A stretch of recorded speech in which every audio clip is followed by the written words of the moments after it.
April 28th, 2025 City Council Work Session. Thank you for joining us in this hybrid meeting format. For work sessions like this one, there is no opportunity for public comment. Those wishing to access the meeting can do so by watching the live stream available on our website, the broadcast on Comcast Channel 21, or by calling into one of the phone numbers listed for this meeting on the public webcasts and meetings materials webpage on the City of Eugene website. In case of a medical emergency, an automated external defibrillator, an AED, is located on the counter behind staff located to the west side of the room. And in case of emergency evacuation, emergency exits are through the double doors located at the back of the room, and the doors to the patio can also be used as needed. Thank you again all for joining us. I now call the April 28th, 2025 work session of Eugene City Council to order. I will now turn to the city manager to introduce our first two topics, which we will have a combined presentation for, but then separate motions to address. A work session and possible action on resolution approving the Eugene Springfield 2025 Consolidated Plan for submission to the U.S. Department of Housing and Urban Development, as well as the Eugene Springfield 2025 HUD Annual Action Plan for Affordable Housing and Community Development. Thank you, Mayor. You actually introduced that better than I was going to, so I'm going to just actually turn it over to Genevieve Middleton and start the presentation. Thanks.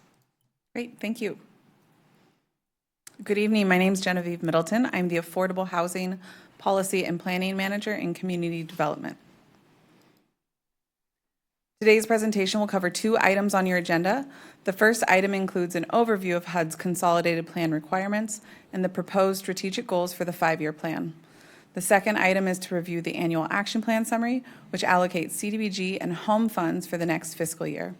The requested actions for today are first, a resolution approving the consolidated plan for HUD submission, and second, a motion approving the city to submit the annual action plan. But first, a note that the consolidated plan works in tandem with and contributes to the housing implementation pipeline, Eugene's 5-year internal work plan to achieve supportive housing and homelessness outcomes.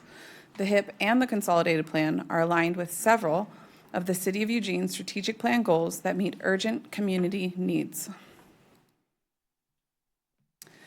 The consolidated plan sets priority needs and strategies for use of federal community development block grant and home investment partnership program funds over a 5-year period. Eugene and Springfield receive funds based on formula allocation and congressional appropriations. The two jurisdictions will receive an estimated $13 million in CDBG and home funds over the next 5 years. This estimate is based on last year's entitlement from HUD and doesn't take into account unknown changing federal matters. Another $4 million is estimated to be received from program income from our revolving loans. Our current consolidated plan expires on June 30th, 2025, and the next consolidated plan is due in May or June per HUD guidance and will take effect on July 1, 2025. HOME is designed exclusively to create affordable housing for low-income households. While CDBG activities must meet one of 3 national objectives: benefit to low and moderate income people, aid in the prevention of what HUD terms slum and blight, or meet an urgent need such as responding to a natural disaster. The process for creating the consolidated plan is sequential and defined by federal regulations. It includes data collection and assessment, defining of priority community needs based on the assessment, and community engagement at each step. The goal is for the new plan to both review strategic outcomes from recent years and adapt to changing conditions. We're here at step 6, setting the direction for the upcoming 5 years, and includes council's approval of a resolution. This is required prior to submitting the plan to HUD. The consolidated plan process occurs as a continuous cycle that is updated every 5 years. Each year, an annual action plan is created for HUD and the community to describe the coming fiscal year's projected strategies. We are also required to annually report on the progress and outcomes in the CAPER, which stands for the Consolidated Annual Performance Evaluation Report. The process for developing the consolidated plan requires consultation with a wide range of stakeholders and outreach to specific populations. HUD requires consultation with public, nonprofit, and public and private agencies.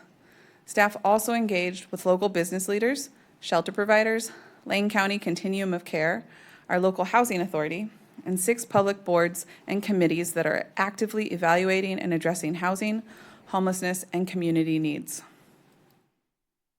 The consolidated plan is supported by a public process that included open houses, public comment periods, public hearings, and by the joint Eugene-Springfield Consolidated Plan Advisory Committee.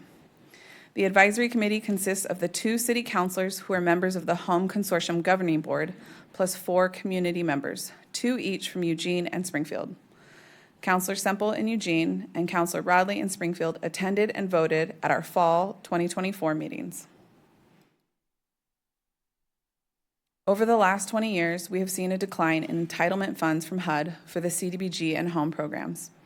When adjusted for inflation between fiscal years 2005 and 2025, there has been a 48% decrease in Eugene CDBG entitlement funds, shown as the orange trend line, and 60% decrease in home entitlement funds, shown as green. Meanwhile, project costs continue to increase substantially during this time, which means we're able to contribute to fewer projects despite the growing need. We are currently awaiting more information for the upcoming year of funding from HUD. Based on estimates from the continuing resolution passed by Congress in March, CDBG and home entitlements appear to potentially maintain level funding for fiscal year 26. The consolidated plan consists of 2 data analysis chapters entitled the Needs Assessment and the Market Analysis that encompass more than 200 pages in the full plan. These chapters utilize data sources that detail the needs related to housing, homelessness, non-homeless special populations, community and economic development in Eugene and Springfield. The extensive data analysis, as well as community outreach and stakeholder consultation, resulted in the following 6 priority community needs, each specific to low and moderate income people: renter needs, homeless needs, non-homeless special populations needs, low-income homeowner needs, employment opportunities, and low-income area improvements. These priority needs form the basis for the strategic goals of the consolidated plan. Here are the 2025 strategic goals that the advisory committee recommended for approval after a 30-day public comment period and 2 public hearings. They are: increase the supply of affordable housing, rehabilitate existing housing stock, provide home ownership assistance, support the human services system, promote economic development, and improve low-income neighborhoods. This table outlines the details of the affordable housing strategic goals for Eugene and Springfield. In the far left column are the strategic goal names. The second from left column show the priority community needs that each strategic goal addresses, followed by possible examples in the middle. And on the far right, we see the projected outcome descriptions. This slide highlights the community development strategic goals and the associated projected outcomes. Please note that the full draft consolidated plan can be found online at Eugene's website under HUD plans. Moving on to agenda item number 2 for today's work session, the annual action plan is an item council sees each year, although not usually at a work session. The 2025 action plan will be the first year under the new consolidated plan. Council is asked to approve the Eugene-Springfield Annual Action Plan summary for the coming fiscal year. This diagram shows the strategic goal areas with CDBG and home funding. The proposed allocation of $3.3 million is aligned with the community needs and strategic goals outlined in the 5-year consolidated plan. Tonight, you are asked to take action on a resolution for approval of the 2025 Eugene-Springfield Consolidated Plan and to take action on a motion for the 2025 Annual Action Plan for HUD. Springfield City Council will be reviewing and taking action on the consolidated plan on May 5th. We will submit both to HUD in May or June per HUD guidance, which will take effect on July 1. If councilors have in-depth questions about the consolidated plan or our affordable housing programs, we'd be happy to meet with you to share more information. Thank you, and I'll turn it back to the mayor. Thank you, staff, for that presentation and overview of this very important work. council looking at the circumstance where we have a couple of different points of discussion and motion. We'll start with one round through council before I'll request a first motion from the council president, and then there'll be opportunities for discussion after motions are onto the table, but just to get us started and see how we do with time and the extent of questions. So, questions? Councillor Kaczynski.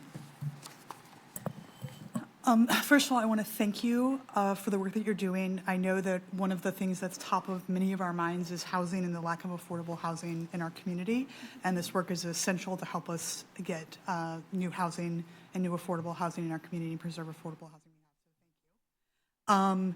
You mentioned, I think, a couple times in the presentation that all of this analysis was done assuming that historic funding levels for these type of work would continue into the future. Have you seen anything or heard about anything that makes you feel like that may not be the case, that they may not continue to, those funding levels may not continue into the future? So as far as we know what Congress passed a continuing resolution into law on March 14th, which keeps home and CDBG entitlement funding at the same level as fiscal year 25. We haven't heard anything specific from HUD what our home and CDBG allocations will be. So the city anticipates that the allocations could shift slightly up and down as they do each year, depending on the total number of jurisdictions that are in the country receiving home and CDBG funding. That's for fiscal year 26. We know nothing beyond that. Okay, and then is it normal for you not to know what the allocation is at this point in the year and this point in the process, or would you normally have heard about that already? It can shift from year to year. Say at this time last year, maybe we knew in a couple days, or we knew a few days before. So it's variable. All right, thank you very much, and thank you again for the work you're doing. Other questions from council? And/or Councillor Keating? Okay, seeing none. Mayor, thank you. Mayor, thank you for asking. I don't have any questions. Yes, go ahead, Councillor Keating. Mayor, thank you. You don't have any. Thank you. With that, I will now turn to the council president to put the first motion forward. Right. Move to adopt a resolution approving the Eugene Springfield 2025 Consolidated Plan. Second. Thank you. Any further discussion? Seeing none, I'll now take a vote for this motion. All in favor, please raise your hands. 1, 2, 3, 4, 5, 6, 7, and 8 on screen. All opposed is 0, and that motion passes with a vote of 8-0. Now turn to the council president for the second motion. Move to approve the Eugene Springfield 2025 Annual Action Plan Summary for use of the Federal Community Development Block Grant provided in Attachment A. Second. Thank you. Any further discussion? Councilor Zelenka? Yeah, I won't ask again if there's any affordable housing units that aren't subsidized in Eugene, because I've asked it many years, and the answer is no. And so all of our affordable housing is subsidized housing, and if we don't increase the amount of subsidy that we have available, we're not going to get any more than we already do affordable housing. And so there are numerous options for doing that, and someday I hope the council will take that up, because we're still going to be at the same level and never going to dig our way out of the affordable housing hole. Councilor Groves? Thank you, Mayor. Thinking about MUPDs, that a developer has the choice of either making a percentage of their development low-income or affordable housing, or pay into a trust fund. Do we have the amounts that have been paid into the trust fund option over the last, let's say, 5 to 10 years? I don't have those numbers at hand. I'm Will Dowdy, Community Development Director. We've received $400,000 from one project. That's the only one I think that's been paid to date. We have others that are coming soon as we have projects coming out of the ground. But they first have to reach their tax, their assessment before they start paying. Got it. So when you say to date, is that just for the last year? That's $400,000 is the total payment from the first project that came through the system that has that was given them UPD and is occupied and has. Then that's the total contribution that they're going to be making to the moderate income fund. We have, when I say to date, I mean that there are a couple of projects that have been approved and have moved forward with construction that will be paying into the will be paying the moderate income fee, but they have not yet done so because they're not yet into the tax exemptions time. Thank you. Is that, would you say that's a considerable amount of money when they do kick in? It will be. It will be enough for us to support other projects. Very good. Thank you. Councillor Leach. Yeah, thank you, Mayor.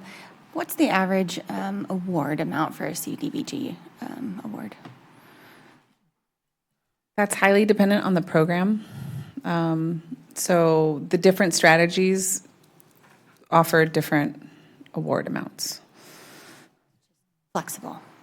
It is very flexible. And yes. for most of these that are for construction projects, the award getting the CDBG kicks in prevailing wage.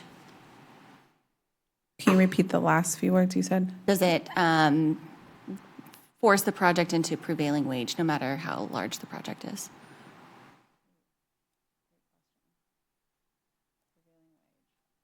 I thought it was $750,000.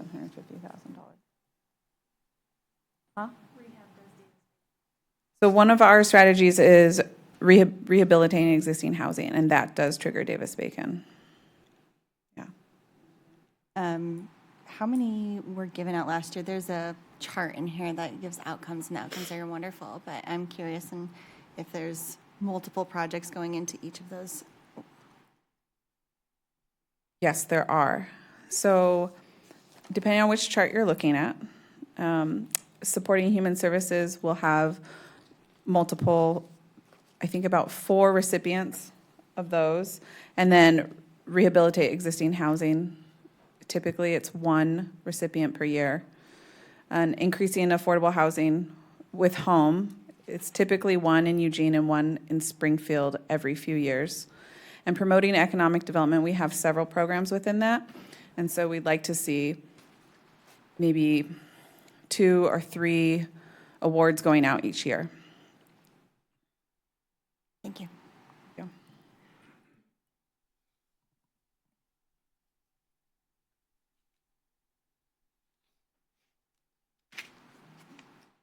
Just checking to see if Councillor Keatings had a hand up or not. Now seeing that he does not, I will take a vote for this motion. All in favor? 3, 4, 5, 6, 7, 8. Opposed is 0, and the motion passes by a vote of 8-0. Thank you, staff, very much for that presentation, and council. I'll now turn to the city manager to introduce our last topic, which is continued discussion of options regarding referendum petition 2025-1. City manager, would you please introduce the topic as soon as that connector comes back to your computer? You can just Thank you. talk amongst yourselves for a minute. If I can figure out that in there.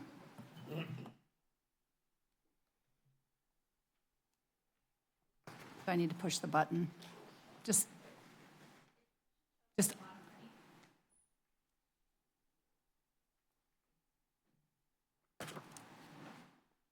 blinking.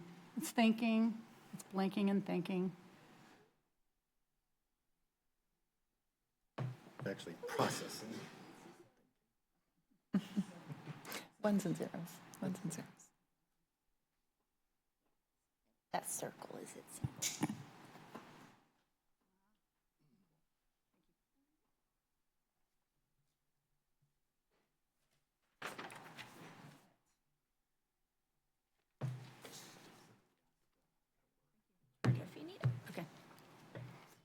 right, thank you very much. So we're here tonight to talk about your options, still as they relate to referendum petition 2025-01, and some of the conversation you had coming from April 21st about potentially clarifying some of your deadlines and an alternate path. So I just want to remind you, we have this meeting scheduled. You have an additional meeting scheduled on the 14th. So before I jump into this, conversation of an alternate path, I wanted to just kind of re-ground you in where we're at with the different scenarios that are at play now in terms of dates, because that seemed like it was still a little confusing. And I just want to remind you as I go into this presentation, a few assumptions. So I recognize you haven't chosen a path yet. I don't actually know where the body is going to want to go, but we're going to work really hard to be able to get the majority wherever it is you want to go. So, there's some assumptions built into this. One of the assumptions that's not built in is this is completely based on your current meeting schedule. There's no additional special meetings anticipated here. And also, as I go through the dates, I think what we're generally going to want to know is sort of where you want to head. For you to remember every specific date related to every single option will be a lot to ask. I don't even know if I have those exactly right, but I'm going to walk through where we're at. So the current path that we're on, if nothing happens, you first start talking about your options on April 9th, and if you actually take no additional action, we're heading for a November 4th vote on the referendum. So that's, if nothing happens, you take no action. You've been talking about the potential of what happens if we want to do it earlier, and previously we were talking about that as a special election because that's the language we've used in the past, and we were talking about August 26th. We now know from Lane County that that's not an option, so we still can do an earlier one, but it has to be an emergency election, and that's a very small nuance. And because it's an emergency election, and the path I'm going to walk through, you have a lot of flexibility, but first I want to walk through what you would have to do just to get to 826. So I'm going to work myself backwards through this presentation in lots of different ways. So the last day you have to notify the county that you would intend to do that on 826 is July 10th. But before you do that, you would be required to have a public hearing and adopt a resolution declaring why it's an emergency, and that resolution is based on that public hearing. You would need to take action. The way we talked about it is you would take action sometime 10 days prior to that, so it would be April, May-ish. However, because it is an emergency election, if you wanted to go even sooner, there's a way to do that, and I didn't want to overly complicate it. I just wanted to let you know. Actually, if you decided this week that you wanted to go to a public hearing, you could actually do that. We could write the resolution, you could take action, and we could be at a vote as early. You couldn't go any earlier than July 28th. You could go any time after that. So really, that's the soonest, earliest, and literally you would have to take action today or Wednesday in order to make those dates work. One of the things I'm hoping that we get tonight is an understanding of whether that's actually something you're considering, because if you are, we need to be working on that. Otherwise, we could take this off and just focus on what's next. The repeal path is if you choose to repeal the ordinance, that's the basis of the referendum.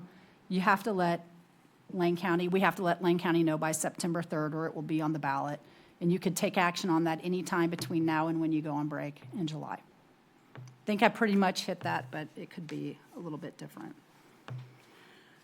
All right. So when we started talking about the alternative proposal, again, I'm going to talk about how do you get it done as quick as you possibly can, not as long. Everything I'm talking about, you could probably push out. But as a reminder, we're having this work session tonight. You've already suggested you want to meet on the 14th. So tonight, we're here to present what we think we heard on the 21st, whatever day that was. Feels like it was yesterday. And that will help us develop information for the 14th. So when we come on the 14th, if you want to move forward, we need to be thinking about getting a ordinance in front of you probably by about the 21st in order for you to hit a June 16th public hearing date. There's a little tiny flex in there one way or the other, but not a lot. So we'd be building some assumptions in pretty quickly on the 14th in order to have a draft in front of you on the 21st. Normally, on the after 6/16, you could take action. You could actually take action on the night you're adopting the budget. And if everything was regular and normal and not an emergency, that would have an effective date 30 days beyond that. However, what I had talked about last week is you do have the option to adopt it with an immediately effective date, and it could actually be effective on the same night you're adopting the budget. All right. So here's kind of what I heard you talking about potentially being components of an alternative proposal. One would be, shifting to a temporary fee. And so a decision that will need to be made is what is the recommended time frame for that? Potentially shifting the amount of the fee. And so looking at what the recommended revenue target is will be a decision you need to make. There was a discussion about shifting the methodology. If it's not, a fire fee based on square footage, what's a different methodology? Shifting the focus of the fee and potentially renaming it, and then how do you build in accountability and trust? And I'm going to talk about really how that builds into our longer range work. All right, so before I dive into the time frame, we're going to get into some nuts and bolts of our budget, and you're not going to be able to read all of this. I'm just letting you know that. I will hit the key points verbally. There's just a real good reason why I want to show it, because the length of a temporary fee has financial impacts that you will want to keep in front of you. In the same way, if you were about to buy a house, you would want to be thinking about some of the decisions you make going into that. So this is the forecast that we adopted as part of the 2023 through 2025 budget. So I'm using old information, recycling it just for the purpose of this illustration. This is the forecast that came right out of the budget. We don't actually usually look at this spreadsheet during our budget presentations, and so I just want to walk through why we don't. The first thing that we tend to look at when we're looking at our forecast, which is a 6-year forecast, is we're looking at our total resources, our total expenditures. We're looking at what our unappropriated ending fund balance is, which means 2 months operating expense, and that is a council policy to not lock into that, not to break into that. Then we take out reserves that are dedicated for special things that aren't really flexible. You've already decided how they're going to be spent, and that leaves us with our reserve for revenue shortfall, which when you adopted this budget for this biennium, it was about $10 million. That's what some people consider your rainy day fund, and that is the amount of your reserves that are meant to be able to deal with unanticipated things that come up. For example, these are always a point in time. So even after we adopted the budget, pretty immediately after that, we had a closure of the University District Hospital. Those are the kinds of things that we're making sure we have enough money to be able to serve this community when those things happen. Importantly, we are looking at, as the executive team, when I'm saying we, the CFO, the executive team, we're looking at this bottom number, which is the percent. So when we adopted this, our percent was 2.7%. We're looking for 4%. So we felt okay about that. You'll see that again this year when we're adopting the budget, because when you're looking at the out years, it was at 5.3%. And so we're always living in the now and making sure we have enough here, but we're also focused on the future. And this is something that when I start to talk about Moody's, they're really looking at, that we have a plan and that we are taking actions to address issues that are out there. This one I put a star next to because you probably don't remember. We have a bump in the out years that'll show up differently this year, but it was related to paying off some pension bonds that gives us a one-time sort of jump. So when we do the budget, we actually show it like this. We don't try to pull the spreadsheet out and show it. We get very simple. So the bottom of this, so the bottom red dashed line as we showed it last year, this is what would have happened if we didn't include either reductions or new revenue. This is where we're at. We're already underwater because the surplus deficit line is red. And so we need to take some corrective action. The blue line on the very top is the corrective action, the new line that built in new revenue sources and or reductions. And then the green dashed line we showed you because we were talking about point in time, and so the green line actually shows what happens if you take your blue line, which gets us in a really good place in the out years, and we have a slight change in inflation that we weren't anticipating. It's a little bit higher. It's 5%. then it drops us immediately down. So things can shift really quickly, which is why we like to keep the reserves. So with that, I will talk about, I'm going to talk about two time frames. I'm going to just say, what happens if you do 6 years? What happens if you do 4? So essentially, if you did an alternate proposal that was generating the same amount of revenue, you essentially would be looking at the exact same forecast that was in your proposed budget, because your proposed budget already anticipated revenue. So it looked pretty much the same. We don't forecast out beyond that, but we did here for fun. Look at like what happens if you add the next one, so you would understand what happens.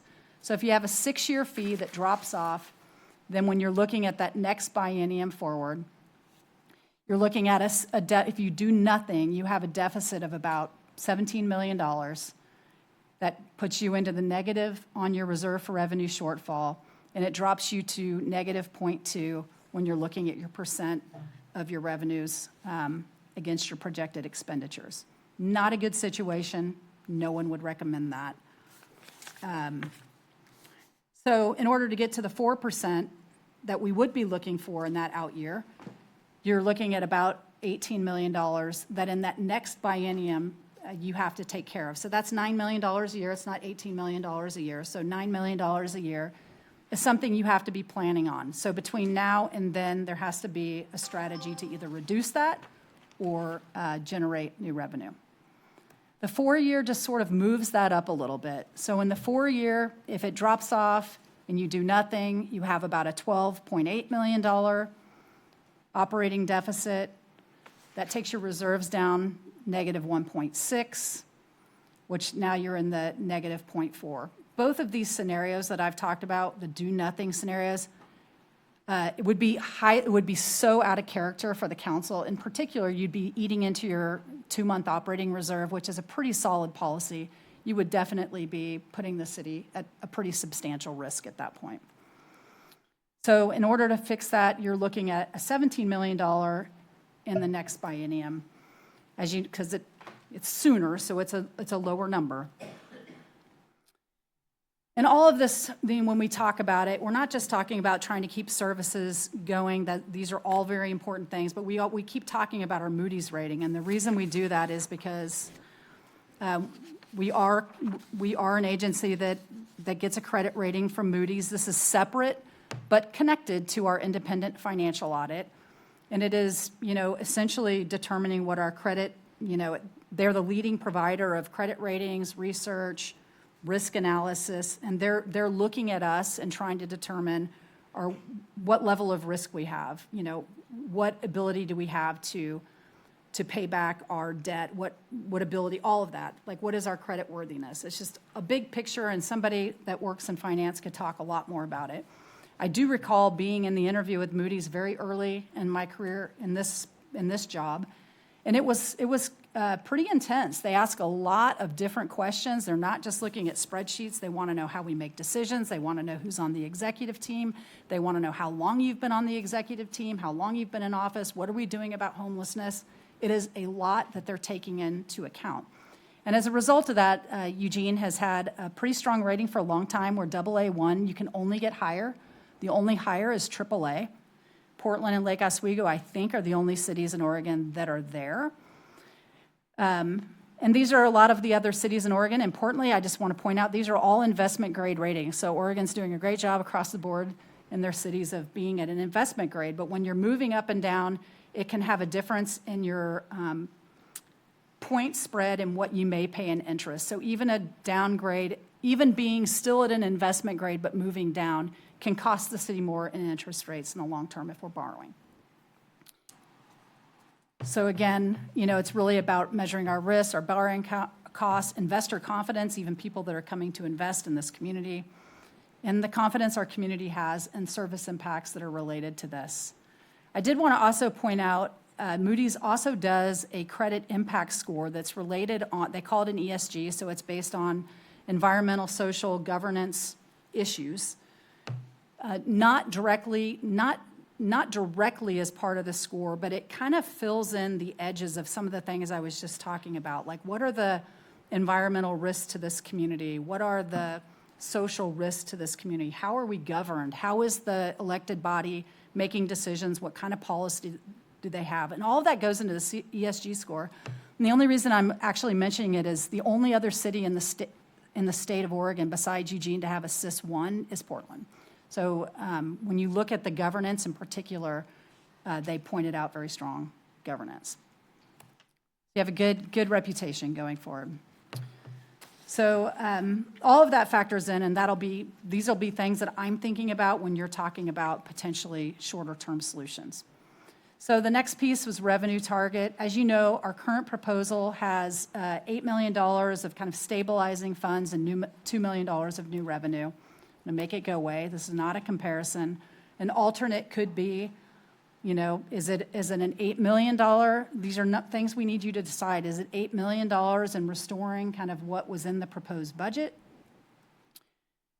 or less or more? And is there, you know, some sort of other one-time funds? I couldn't recommend doing ongoing services with a short-term fee, but there may be other one-time investments that you would want to consider. And so figuring out what that number is going to be important. The methodology, this is probably where you're going to spend, if you decide to move forward, probably a little bit of time. This tends to be an area we spend a lot of time, and there's really only a couple of ways to do it. One is what was sort of proposed, which is you have a rate and you're multiplying it times a variable like square footage or gallons of water used or other things that tend to be a rate times something being used or something you can measure against, as opposed to previously where you have kind of the city service fee was proposed as a set amount per variable. I think it was a set amount for residential and a set amount for commercial. Importantly, when we talk about trying to be simple and really efficient, the most efficient thing will be to be using existing data and using existing billing information and systems. So, of course, and we say it all the time, it's always going to be the most efficient to work with eWeb if they will work with us to administer, because you're not doubling in. We've had these conversations for a long time, and we understand the challenges that presents to them, and so that's why the relationship is a long-standing, important one, and we'll have to work and see if that's something that's possible. But if it is possible, and we were actually able to use some of their data, like how they do their customer classes right now, it could actually be potentially much quicker and more efficient. So I just represent that. Focus and name. If it's shorter term and you're focusing on reductions that are in the amended budget and you want to calculate it differently, we were just playing around with some ideas. Of course, there's a million options, but if you wanted to really make it clear, you're establishing a temporary city services stabilization fee. You could go with something like that. Or a temporary city operations fee, which is essentially what you're doing. Or a temporary community service fee. You have to decide how you want to call it, but I think it'll be important to call out the temporary nature of it. Yeah, that seems to be an important quality that I heard the group talking about last week. All right, this is going to be like this bizarro animated color chart. So I just want to ground you a little bit because it can get very confusing. It's even confusing for long-term employees to really understand when you're moving between a calendar year and a fiscal year. So I just want to, just point out. So when we go in across the top, we're in our calendar year. We're going to celebrate that in January with some Martinelli's cider. And then we're going to move into 2026. And our budgets sort of don't move in that same fluid motion. So when you drop down to the next line, the little blue location point is kind of where we are now. You're about to adopt the blue budget, which won't start until July of this year. And that's what all of these conversations, we're living in the yellow budget, we're about to adopt a blue budget. And then later, when we get into calendar year 27, you'll be living in the blue budget and you'll be adopting the orange one. I know that's overly simplified, but I think it'll be helpful. The reason why I think this matters is when you start to talk about how do you build in oversight or accountability on what is considered to be a very short-term, one-time kind of fee to provide that operational stabilization, I would want to propose that actually where you want to engage the community in our accountability and oversight is actually in the long-term work. And so I'm going to work backwards again. So I'm going to start with the orange budget that we'll need to adopt in 2027. That work actually comes to like an end for us in a decision-making way in December and January. That's how it always is. The exec team we have finished, we have handed it to finance, and they are now building those into the systems and balancing and making sure all of that works. In order for us to do that, we're taking in a lot of information between September and December, with the last piece being kind of we typically get a property tax forecast in November, and so that's kind of the last thing that's feeding in. Again, it's always a point in time, but we're making the plan and taking action, and we're finishing up by then. So if you were going to work with a community group and you were going to work, you're going to have a work session, you're going to have a retreat, you've talked about potentially community advisors, that work actually needs to be complete before you go on break next July in order to inform the exec team through the summer and the fall.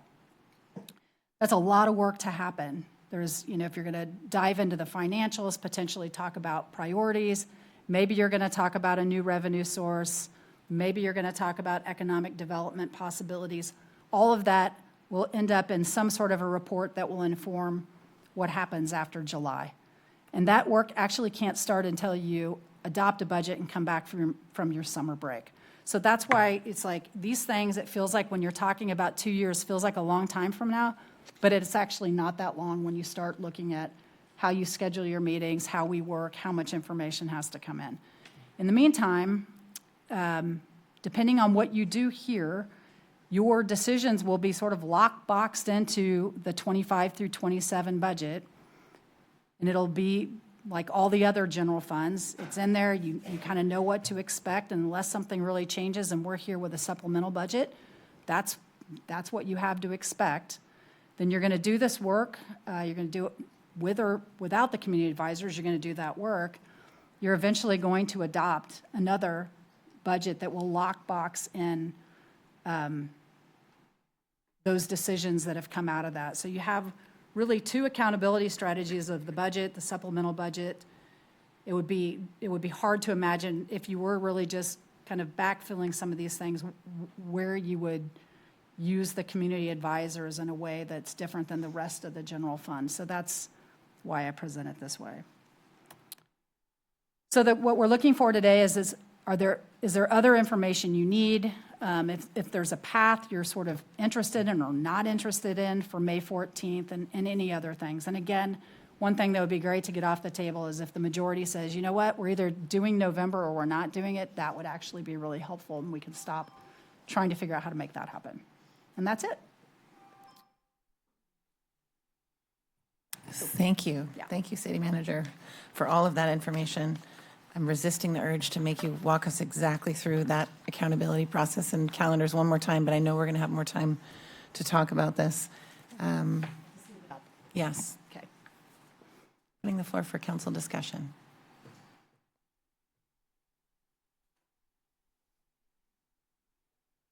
Councilor Ye. Sure, I'll take a stab. So I myself don't think the emergency path seems like a good idea. I don't particularly like votes that come out when people aren't expecting it anyway. I think November would be a better choice if we're looking at those two options. So that would be my preference. Obviously interested to see what other people think. Let's see, I had a question about something. So I guess with this proposal accountability, so if I'm understanding it, if we went with this, so we would have some type of additional group on top of the budget committee that would do September through December, and that would happen I guess twice if it was a 4-year, or just once. Just once is the idea that's on the paper. Okay, it happened the first 2 years. That's just what we've been hearing some of you talk about. Yeah, I know this isn't your idea. You're trying to interpret what we're saying, which I know is probably difficult. Okay, but what's on the paper is the first 2 years we have this additional group that informs the executive team. They report to the executive team. Potentially, okay, so that's a question. Okay, Yeah. whether they would report to us or whether they would report to the executive. Okay, okay, excellent. I guess. The report would feed into the executive team's work, is Okay. what I was suggesting. Okay. Okay, I'm gonna let someone else talk and think about that. Thank you. Counselor Kaczynski. Thank you. First, regarding the August option, my understanding is that it would cost the same to do August or November, assuming nobody else put something else on the ballot, and that if this were not on the ballot, we wouldn't have an election in November anyway, right? Like, there wouldn't be. Correct. And that delaying the decision around the fire fee, if that goes to the voters, would potentially result in the need to make additional cuts or have negative impact because we're having to wait that much longer to figure out, like, are we going to have this revenue source or not? Is that?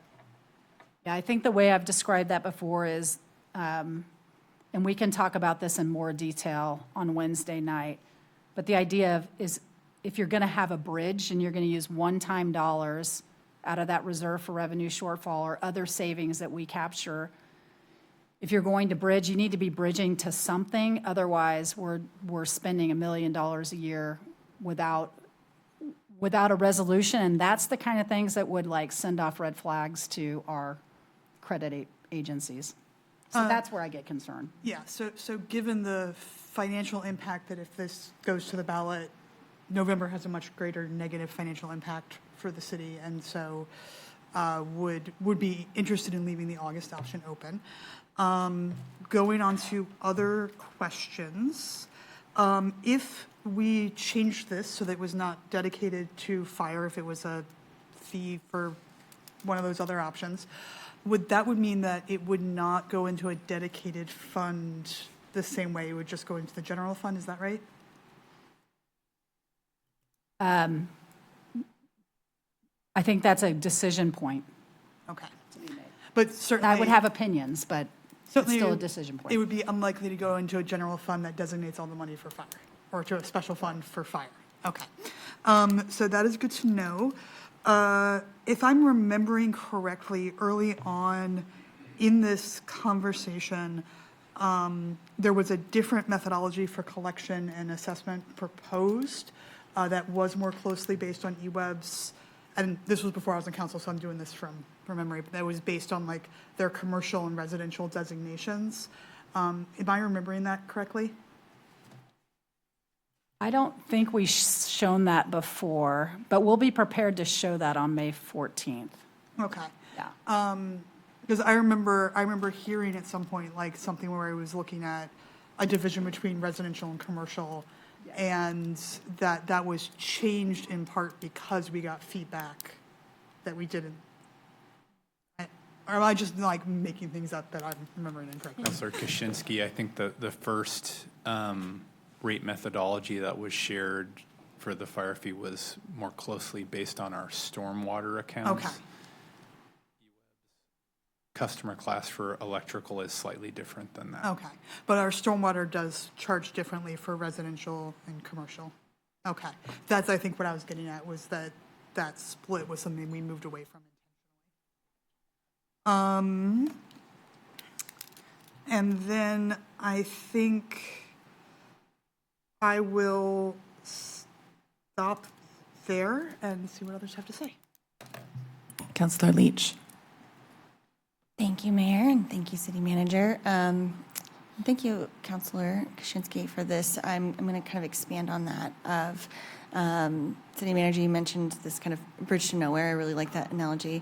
Could you talk a little bit more deep about the budgetary implications of, say, holding a July or August election versus November, and how, would the assumption be that we use the revenue reserve for shortfall to get us to November? What that might actually do to the Moody rating, if it does affect it, or would we just be talking more about what cuts we can make to get us there? Can we just have a little bit deeper conversation around that? Yeah, I might have to ask at some point our CFO to come to the table and just to fill me in. I'll pretend like I'm one. We've definitely taken some steps, and you'll see in the budget, we have accumulated some one-time dollars in order to be able to bridge. And we've done that by, having better than expected health rate returns, being very creative with how we could use some of our opioid settlement dollars, things that are one-time dollars, not ongoing dollars, to be able to do that. So what we knew when we were first moving down this revenue path is that it was going to take some time. If EWEB said yes or if they said no, either way, we were looking at a minimum of 6 to 8 months before we would be able to collect. And so we felt like it's about $1 million a year was being anticipated, and so we needed to have about $1 million a month if we were going to bridge those services. If you knew the revenue was coming and we had a path and we had a mechanism and we're working on it, we feel pretty confident about that. If you don't have that, so you're just asking us to keep services going without actually a decision or a reality around new revenue, that's where we get into, now you have a city manager that's just spending savings account on ongoing services we can't afford, and that's very problematic. I wouldn't be able to propose that, if that makes sense. Did I answer it? I think so. I think Okay. if we're debating. So it's like the bridge to somewhere is either we're making the cuts or we know we have a new revenue source coming in. So we're looking at, if we're saying we're taking this to a November election, we're having to close down a lot of the things that we know are going to be ongoing services. And then assuming that if it does pass, then we would be trying to bring those services back up and running, and that seems really expensive and hard. Yes, and I apologize because I like to be super, super consistent in all the different ways I say things to you. And you're right. So if we are just bridging to an election, I'm going to have a real different feeling about that because there's no certainty to that. So we would be looking at making as many reductions as we could and transitioning down. And we're already going to have to do that. So some of our bridge funds are going to have to transition us through contractual requirements around employee notifications, continuing programs that may get cut off midstream, so we're not, impacting families that have counted on things that are already scheduled and paid for. So there's some ways in which we'd have to bridge, but yes, you're right. Bridging to a vote is a much different, it's more of a, I would call it we're ramping or sort of off-ramping and not bridging to stay with roads. Thank you. And say we did put in place a new measure that has some of these changes. What's the timeline in terms of that then actual bridge to what you see? I think it depends. So if you feel like if you put that in place and it's not challenged and we can count on it, then we will be able to bridge to that. Yeah. Great. Thank you so much. I will wait till the next round, I think, to ask more questions. Councilor Groves and then Councilor Keating. Thank you, Mayor, and thank you, Sarah, and to your team for putting this together. I know this is difficult work and can be gut-wrenching. Nobody likes being in this situation, but yet here we are. I tend to favor what Councilor Ye said about the November election. I think we need time. I've never believed rushing things, no matter how much pressure we feel to make decisions here, is a good solution. I still think we have some prioritization work that needs to be done, no matter what we do and where we land on. As I've said a number of times, I definitely want to respect the process that has been underway and the referendum petition that was initiated by members of our community legally and collected the required signatures. And I want to be careful how we approach that. As we start looking at how do we get from where we are to where we need to be, I'm okay with bridge funding that's a bridge to somewhere, but I'm not for, as you said, a bridge to nowhere. That's just burning up important reserves that we may need for other emergencies. And this isn't an emergency. This is a crisis, for sure, but it's not an emergency, and we need to approach it thoughtfully, carefully, and do the hard work. And then the last thing I want to say is I really, really want to see us take advantage of that model that Salem used. City of Salem brought in people with expertise in managing large budgets from their community that helped them work through the process, helped them look at the budget with a fresh set of eyes. And actually, it sounds like it was a really good process with some great outcomes. These big business people, and I'm talking CEOs and CFOs of large corporations, came in, and they thought they were going to find all kinds of waste, and they just didn't find that. We've got a credibility problem out there right now in our community, and so we need to be thoughtful about how we approach this so we improve credibility and not take it to an even lower level. So I'm very conscious of that. I am going to be watching that closely for at least my vote and whatever influence I can wield. But I want to be very thoughtful in how we approach this and the work that we do. Thank you. Mayor, can I jump in really quick? Yes, Sorry. please.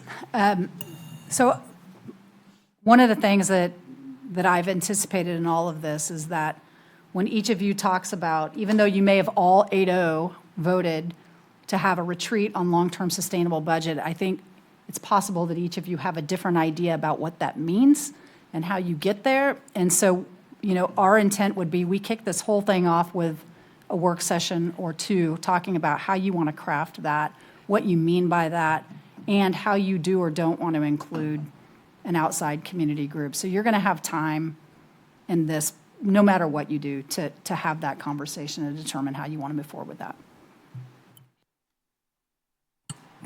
Thank you. Councillor Keating. Thank you, Mayor. Thank you, Sarah, for the sobering news.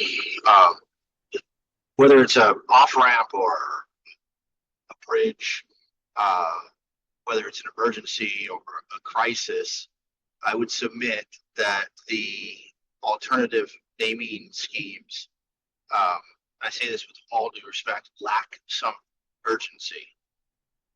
Moreover, I'm confused about the potential branding of the third option,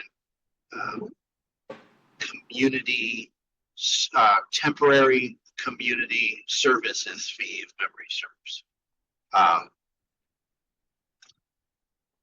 The word temporary makes me think that I would be supporting something that is temporary, that the services would be temporary. So I would be wholly opposed to even branding as the word temporary. I'm opposed to the community over city nomenclature because community is great. It sounds very nonprofit or religious organization having community. These are municipal services. These are vital municipal services. And I would submit that the language needs to reflect that with urgent action words, verbs like restore or save in the naming mechanism. Like my colleagues have said, November is far more palatable than August. There's a bill working its way through the Oregon legislature related to recall reform that would put, if passed, any recalls at the next regularly scheduled special primary or general election in order to save taxpayer dollars and encourage more participation. As we've seen, when elections are held and at non-traditional times, they tend to dampen the turnout. And if this goes to a vote, a high stakes vote, I would want to see the maximum amount of Eugene voters turning out to the polls. It's my hope, however, that there is to adopt the roadway concept and on or off ramp for an alternative pathway that saves these vital services while finding ways to generate revenue or pause the bleed. In either scenario, city manager, is there an opportunity for us to discuss hiring freezes and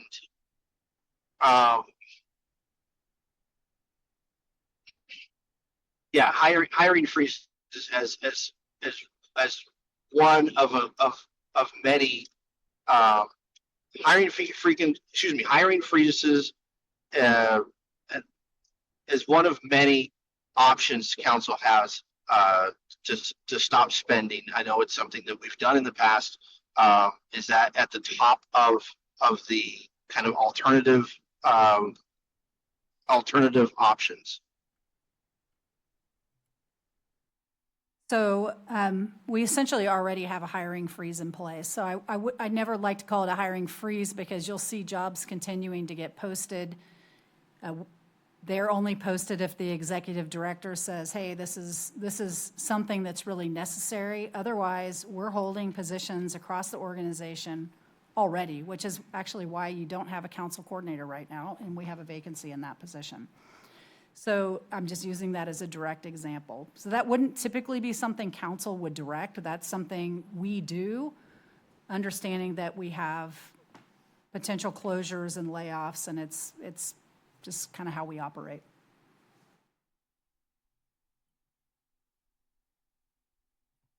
Thank you, Councilor Clark. Thank you, Mayor. My initial idea about how we proceed has always been to address the long-term problem and for us to look at necessary but unfortunate cuts until we can address the long-term problem. That's what I wanted to do in the first place. Alternatively, my suggestion was to bring forward the motion to, if we're going to do this fee, at least let the voters vote on it and send it to them in May, so we'd know before all of this nonsense what the answer would be. We elected not to do that. So I've been asked by a lot of people I respect to consider all the alternatives because we're in a difficult position. And look at what compromise might look like. So I want to ask some questions of staff and manager in the interest of what are potential compromises. I want to be very clear that I don't think any of the questions I'm about to ask are a really good idea about how to proceed. I just want to have some better information. So, manager, did I hear you say that September 3rd is the deadline to say we revoke the fee? Yes. While I have a hypothetical for you. Where is she? There she is. You're not going to like it. No one's going to like the answer to me asking this question. Absolutely no one.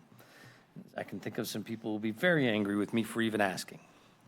But hypothetically, would a 20% increase to the payroll tax produce about $5 million a year? Are my numbers close to right in the rate of the payroll tax? Approximately. Okay. Is there anything that you know of in our initial motions that prohibit that created it? There's a charter amendment that prohibits an increase to the payroll tax. It's capped at the current rates in charter. Well, that's all very good news then. We're all very safe from my silly questions. Okay.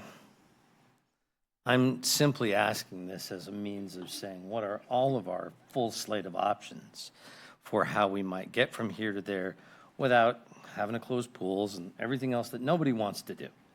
But this is a difficult reality we're in right now. So thank you for the answer to that. I would prefer, manager, that we proceed towards November. That's That's my preference. I would not want to use, it would be a gut level, personal, first kind of response that I would not want to use reserves to enable some kind of bridge. I don't think that's a wise idea for our long-term financial health. I do think we need a much better, and whether it's help from outside in any way possible, I think we need a better look at how to build our long-term base more effectively. Thank you. Councilor Zelenka. We actually didn't have to be in this circumstance, but the chamber made choices and put us here, so it didn't just happen. Regardless of the election date, it's $250,000, correct? Roughly. That's about what it is, yes. Okay, all in. So I too am in favor of a November election timeframe than an August one. When people are on vacation, I think that would be a bad time to do an election. The financial implications for a bridge or carry forward in November are about $1 million a month starting in July. And the source of that would be reserve for revenue shortfall. Do you want to come up and talk more specifically?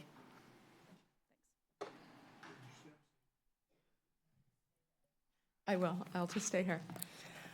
Thank you for the question. So the way the amended budget has the stabilization dollars is those flow into reserve for revenue shortfall. It would be about $1 million a month to bridge to a November election, and so we would need to utilize funding from reserve to get us to a November election. I previously stated the places where we're finding those savings to put into reserve. The concern I have, and the reason why it's harder, is that if we're not able to start discussion about billing, so let's say it passes in November, we're still 6 to 8 months from being able to bill for that. That's why I said it gets really tricky there. So we would be only bridging things, in this case, that we absolutely needed to. Yeah, that was my next question. How long would it take to put it in place? 6 to 8 months after 4 months. So talking about a year. And so that would wipe out the reserves for revenue shortfall plus some, because that's at $10.2 million. It starts to get pretty difficult. And as you can imagine, we don't want to be investing, and I'm sure our partners at the Water and Electric Board, nobody wants to invest a lot of money into something that they have no certainty around, is this going to happen or not?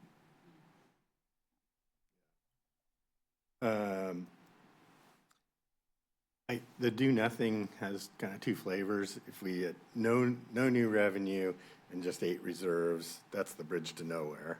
I get that. Not a good plan. But if we have a November election, then it's not a bridge to nowhere. It's an off ramp to the November election, and that would be 2 extra months after August. But if we did a third option of a temporary fee and say it's 4 years with sunset by council action with accountability mechanisms in it as a straw proposal, what's the process to do that? If would we repeal the fee? There wouldn't be an election, and then we do a community education investigation process about our budget, and we'd have to finish that by June and then put that in place. But is that basically the process?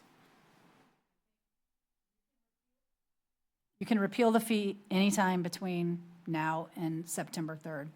That does not preclude you from continuing to talk about an alternate path. You can talk about that alternate path all the way up to September 2nd, or actually till you go on break in July before you repeal. That doesn't preclude it. What we were putting forward was the quickest path you could get to having some resolution prior to adopting your budget or parallel to adopting your budget.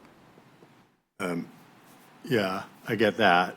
And I'm assuming that a repeal, we would do that if we had someplace to go with that, which would be a compromise of a temporary solution with an education investigation process that we'd conclude.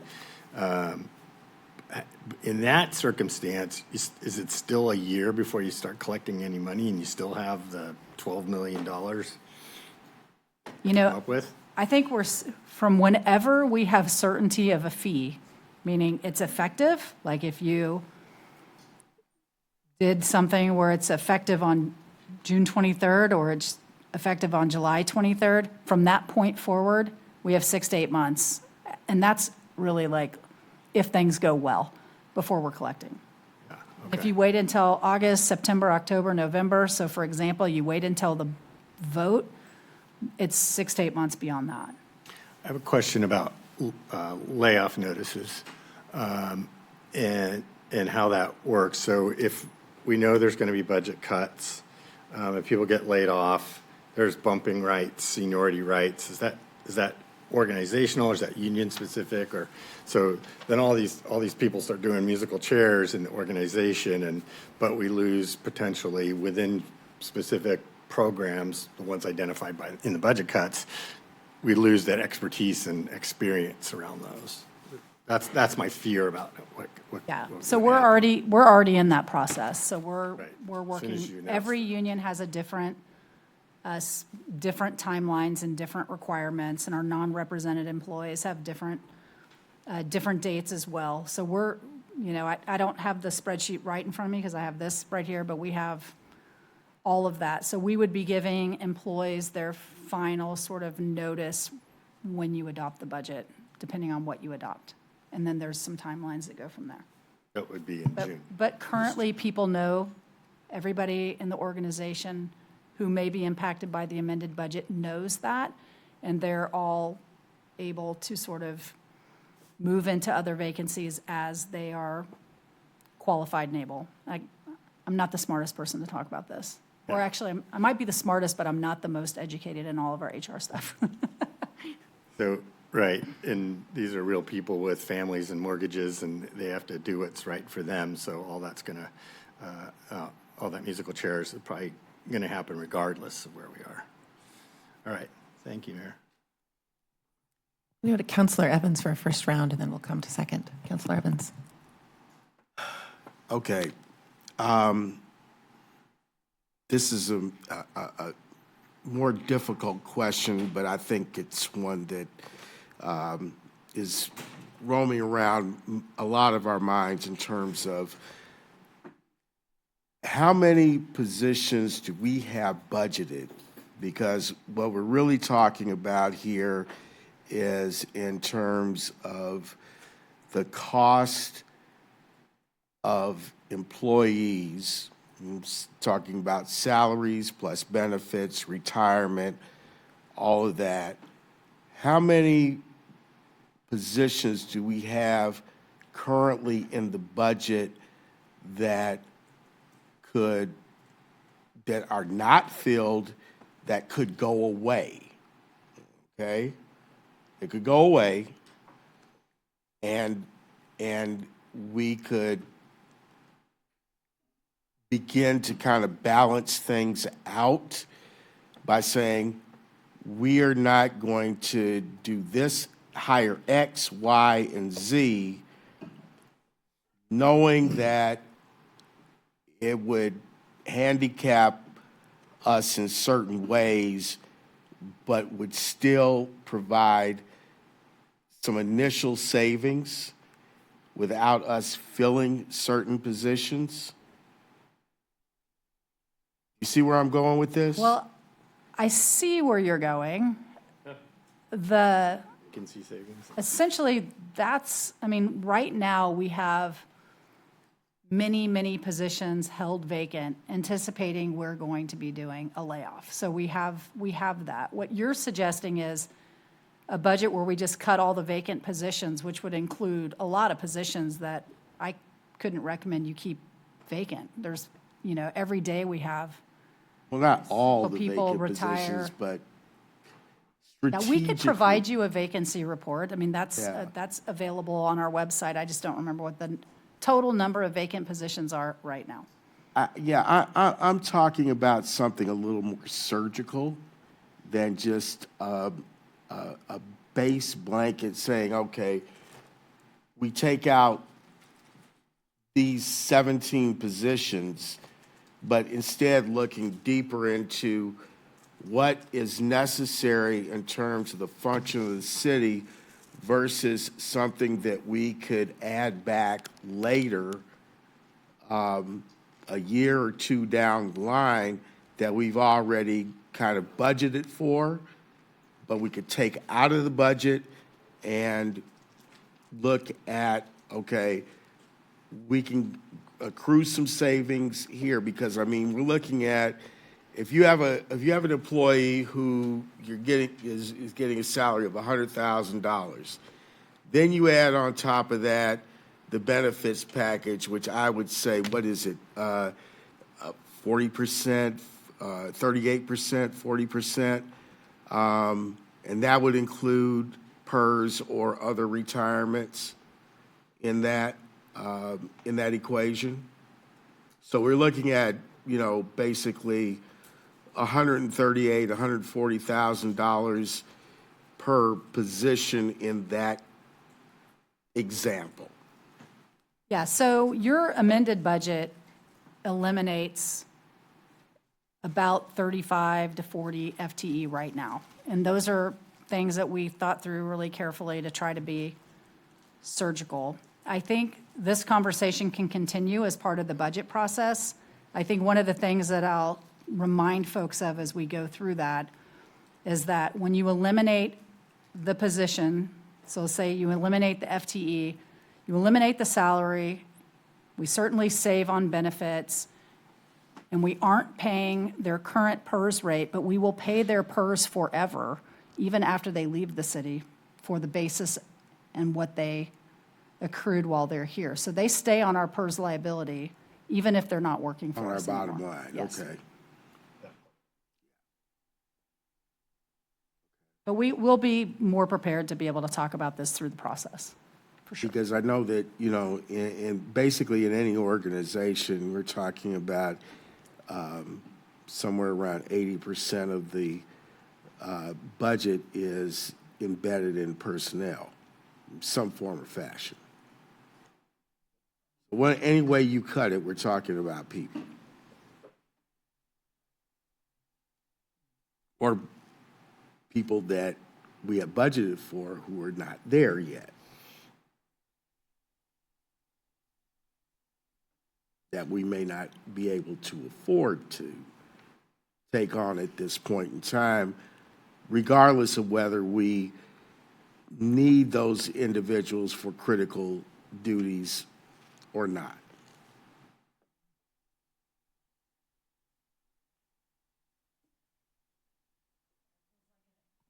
I'm not answering because that feels like an opinion, not a question. Yeah, I think I would say, if you want an answer from me, I would tell you that there's not an employee in our organization that would say those vacancies are unnecessary. People are feeling pretty stretched. And I would say we've been holding them intentionally, and it is causing harm.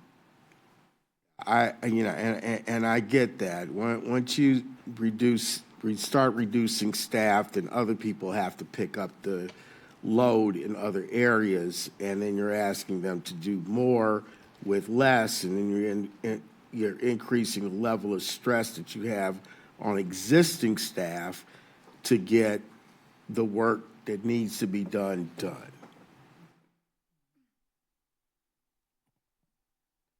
That's my little soliloquy. Councillor Ye and then Councillor Keating. Okay, thank you. So it seems from our conversation today that we need to make a decision about whether we're going to present something different to our community sooner rather than later. So it would be nice if we made that decision and, kind of focused in our discussion on, if we're going to do that, what's it going to look like? So I'm going to throw some stuff out there that I am thinking about, because it feels like we're kind of dancing around this a little bit and we need to start getting into specifics. So I'm thinking it makes sense to me that maybe we target our restoring our proposed budget, so that's the $8 million number that we've been talking about.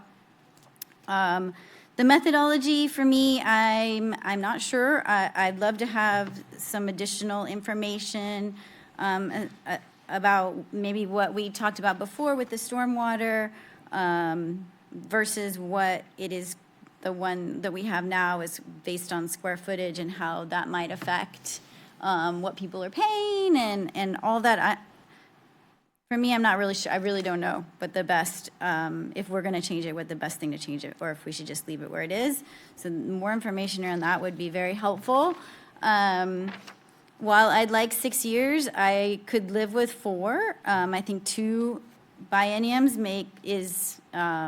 gives us time to reach out to our community, learn more, do some education, and all that. Less than that, I think, is not a good idea and would be probably detrimental to our ability to provide services. As far as a name change, I'm kind of leaning towards city services fee, but also not like super married to that idea. The community outreach that you suggested, that was on the sheet, having a group come together. Oh, I'm on the wrong page now. What was it? Oh, here we go. September through December of the, during FY '25, I guess is how it is. I think that sounds good. I don't think that's going to be enough because our problem seems not to just be that we're not getting information, is that we're not getting information out. So I think that's the part of all of this that is missing. It doesn't necessarily need to be a part of this. I think we can do that separately and talk about how are we going to do education with our community. The only other thing I would say is if we're going to get a group of community advisors together, I don't think you need to be a CEO to know what your community needs, so I would want this group to be diverse. You can just be a working person and know what you need for your community to run efficiently. So I would like to make sure we have a good mix of folks. I like to harken back to when we did that group with Democracy Now! I think that was great, and we were able to pull in a lot of folks from a lot of varied backgrounds in many ways. And that group was really effective. And, I'm out of time. Okay. Councillor Keating. Thank you, Mayor. Apologies to the entire team. I wasn't able to see these as I was driving. So when you were talking about temporary, you're not talking about the actual title. Obviously, it's an ordinance establishing a temporary. So my apologies. I still don't like any of them, but no, not shocking. Sorry.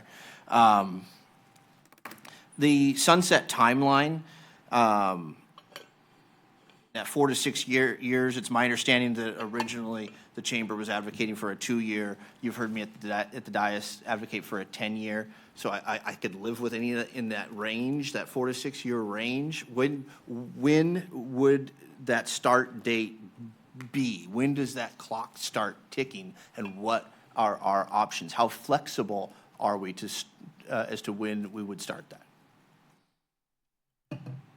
So I don't know if I'm totally understanding it right, but I think you would be essentially adopting a fee that would carry you through the next 2 bienniums, so that the next one would either be resolving that with reductions or some other type of revenue or something else. I don't know what the other is.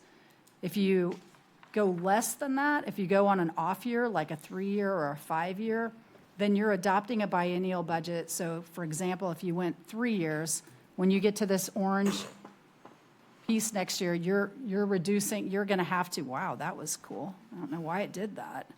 Whoa.